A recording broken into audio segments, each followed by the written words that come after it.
Si tu dénoues les liens de servitude, si tu libères ton frère enchaîné, la nuit de ton chemin sera lumière de midi. La nuit de ton chemin sera lumière de midi. À l'ombre de tes mains pourra naître une source, la source qui fait vivre la terre de demain, la source qui fait vivre la terre de Dieu. Sœur Emmanuel, la fameuse Sœur Emmanuel, que la plupart d'entre vous ont connue ici à Alexandrie, alors qu'elle était encore professeure de philosophie à Notre-Dame de Sion, et avec laquelle j'ai eu la chance de travailler pendant des années pour ces chiffonniers du Mokattam et de Hezbet el-Nakhl. Elle me disait cette phrase, écoutez bien. Père Boulad, je ne demande pas la charité, je demande la justice. Je ne demande pas la charité, je ne m'en dis pas. Je demande la justice. Est-ce que vous savez comment Sœur Emmanuel a commencé son aventure? Elle avait 63 ans, l'âge où certains pensent qu'ils peuvent prendre leur retraite. Et elle avait organisé une excursion à Marsa-Matrour avec ses filles de Notre-Dame de Sion, qui avaient dépensé par centaines et par milliers pendant la semaine qu'elles avaient passée là-bas. Et au retour, elle leur demande de participer pour faire un camp pour les plus pauvres d'Alexandrie. Je crois qu'elle a reçu dans son panier 50 piastres ou 50 livres, c'est-à-dire une misère par rapport à ce que ses filles avaient dépensé. Alors, en colère, elle quitte Notre-Dame de Sion et s'installe dans les quartiers les plus dégoûtants du Caire pour vivre avec eux.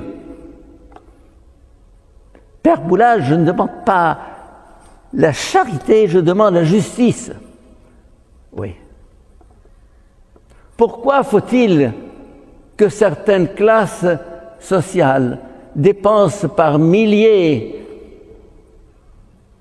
pour leurs vacances et d'autres n'ont pas de vacances, n'auront pas de soleil, n'auront pas de bain de mer, n'auront pas de nourriture? Pourquoi y a-t-il des salaires de 400 livres par mois aujourd'hui en Égypte? Je ne parle pas théoriquement, j'ai des listes entières. 400 livres. C'est la moitié de ce que vous dépensez lorsque vous allez au supermarché de Carrefour pour une visite. 400 livres pour une famille aujourd'hui. Et vous savez ce que sont devenus les prix avec le flottement de la livre égyptienne. Les lentilles qui étaient à 9 livres sont à 39 livres le kilo. De 9 à 39. Eau, électricité, gaz, multiplié par 3 en 2-3 mois, ça. Et le sucre de 3 livres à 13, 14, 15, etc.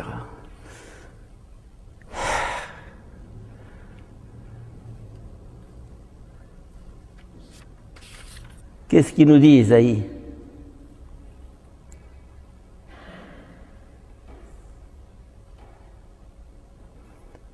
Partage ton pain avec celui qui a faim.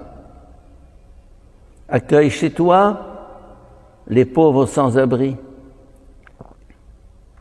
Couvre celui que tu verras sans vêtements. Alors ta lumière jaillira comme l'aurore. Tu donnes, tu partages, la lumière jaillit. Dans ton cœur, dans ton regard, ta vie est transformée. Parce que celui qui donne reçoit au centuple. Il donne une aide matérielle, il reçoit la lumière de Dieu, l'amour de Dieu. Vous voulez transformer une vie? Vous voulez transformer votre vie? Donnez, partagez. Oubliez-vous, pensez à cette société dans laquelle nous sommes et qui est injuste. L'écart entre nations riches et nations pauvres, entre classes riches et classes pauvres en Égypte.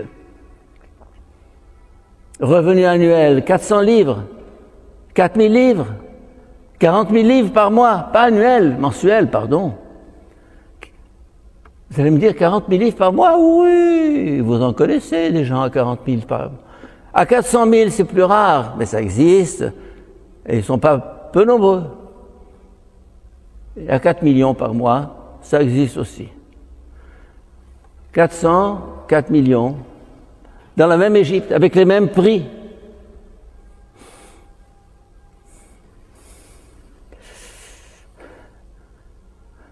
Oui, partager, c'est juste. Donner l'aumône, oui, la charité, oui. Mais, à part la bienfaisance, qui est une nécessité, à part la compassion, il y a un appel au refus de ce monde injuste, à la révolte.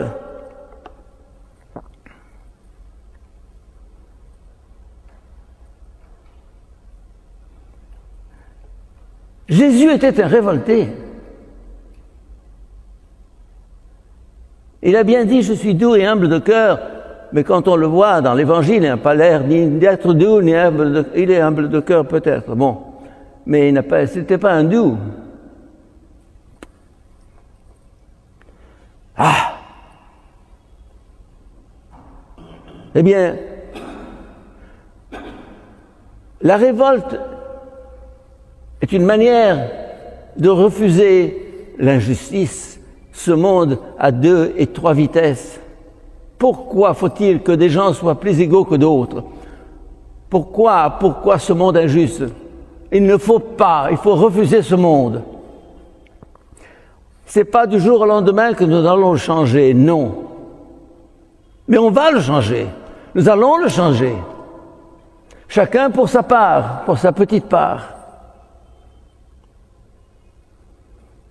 Cet après-midi, de ma fenêtre, je ne sais pas si elle est là, en tout cas il y a sa sœur et sa mère qui est là.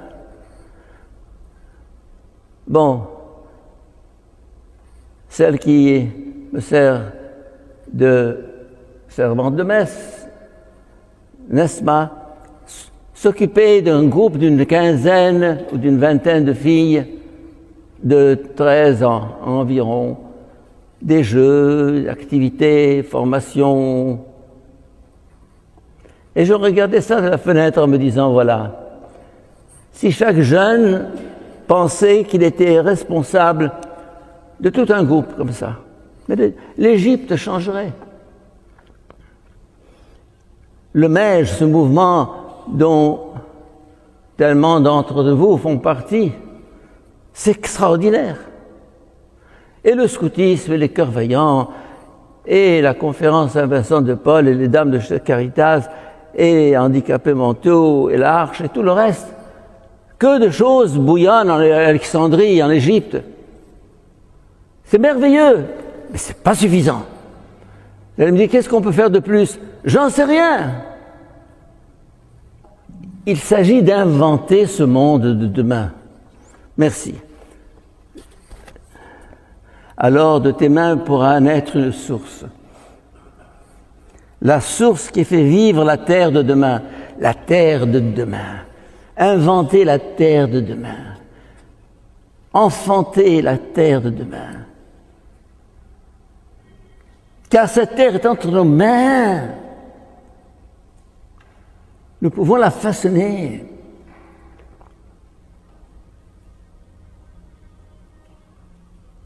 Il y a 20 ans, le père Nabil Gabriel, que vous avez tous connu ici, quand il était président des écoles catholiques d'Égypte, avait fait une espèce de grand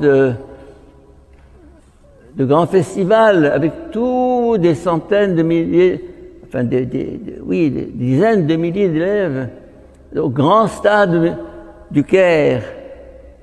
Et la devise était Al-alam bin idena ta'ala nshakkilu.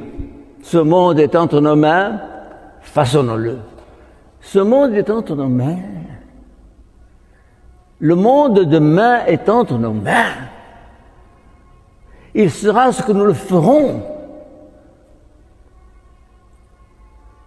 Pourquoi faut-il qu'un Karl Marx change la société et tape sur la table et refuse l'injustice et se révolte, alors que les gens qui sont gentils et qui vont à l'église acceptent? Je refuse. Tout commence par un refus. Tout commence par un rejet. Je refuse. S'ingénier et trouver des solutions. Cet après-midi encore, on me contacte. Quelqu'un qui a vu sa maison détruite, qui doit trouver, il a trouvé un appartement. Il faut le remettre, il n'a pas de crépi, il n'a pas de... je sais pas. Il m'a demandé 12 000 livres. Je lui ai dit, je vais te les trouver. 12 000 livres. C'est-à-dire $600. Ça se trouve. Et à chaque instant, les gens appellent. Il faut jamais dire non. Jamais dire non, jamais se boucher les oreilles, jamais fermer son téléphone en se disant je peux faire quelque chose, je dois faire quelque chose, je vais faire quelque chose. Alors, de ton pas pourra naître une danse, la danse qui invente la terre de demain. Alors de tes yeux pourra luire une étoile, l'étoile qui annonce la terre de demain. Ah, cette terre de demain, elle est entre nos mains, oui mes chers amis. Je la veux belle. L'Égypte de demain, je la veux belle. Elle peut être belle. Avec le gouvernement qui fait ce qu'il peut, avec ses lacunes, ses limites, avec le président qui se débat dans un monde et une société et une économie en crise, en faillite, si je puis dire. Et posons-nous la question, que puis-je faire? À ma petite échelle, animer un groupe de 15 ou 20 filles, oui, elle ne peut faire que ça, elle fait ça très bien, etc. Toutes les initiatives qui sont nées, quand chacun se dira comment faire naître cette terre de demain. Car mes chers amis, et ça je le dis toujours, ce ne sont pas les foules qui font l'histoire, ce ne sont pas les masses qui inventent l'avenir, c'est des petits groupes, des individus, des minorités. C'est pas les majorités qui font l'histoire, c'est les minorités, les petits groupes. 3 se retrouvent dans une chambre, il faut faire quelque chose. Ces 3-là vont faire la révolution. Ou bien, pas seulement 3, mais un, tout à coup l'esprit descend sur quelqu'un qui se dit non. J'ai parlé de Karl Marx, je pourrais parler de Gandhi, je pourrais parler de Nelson Mandela, je pourrais parler de Martin Luther King. Qui aurait pensé en Amérique qu'un jour on aurait un président noir? Oh!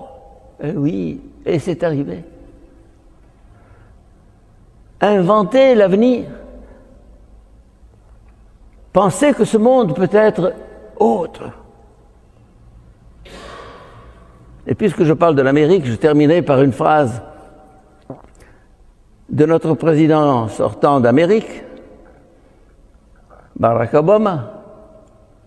Yes, we can. Amen. Si tu dénoues les liens de servitude, si tu libères